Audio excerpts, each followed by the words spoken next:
J-20 vs F-35 in the South and East China Sea. The People's Liberation Army Air Force has recently conducted several patrol flight deployments of its J-20 with the intent to counterbalance the growing presence of US F-35s in the South and East China Sea. The advanced warplanes of the US like the F-35 and the F-22 have been flying near China, the Chinese government-backed Global Times newspaper reports. China's push to extol the J-20 could, at least to some extent, seem to be a transparent effort to mask several glaring Chinese deficiencies when it comes to air power in the Pacific.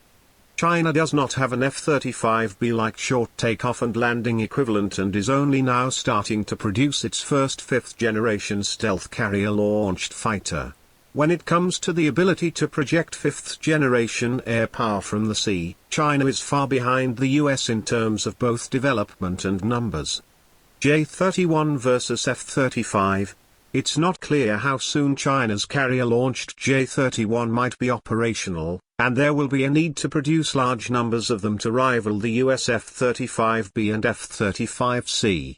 Aside from this imbalance, China also suffers a numbers deficit when it comes to fifth-gen air power, as the US already operates hundreds of F-35s and Japan is acquiring a large number of F-35s as well.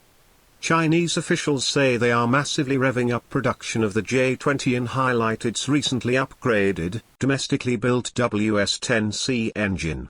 It is not clear exactly how many J-20s the PLA has already produced, but multiple accounts suggest the number is much smaller than the hundreds of F-35s operated by the US.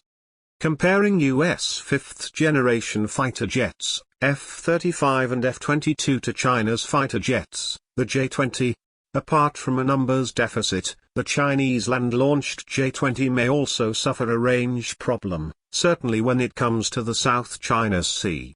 One reason China is drawing attention to its J-20 may be because the land-launched aircraft would be able to reach Taiwan on single sorties, given that the island is only 100 miles away from mainland China.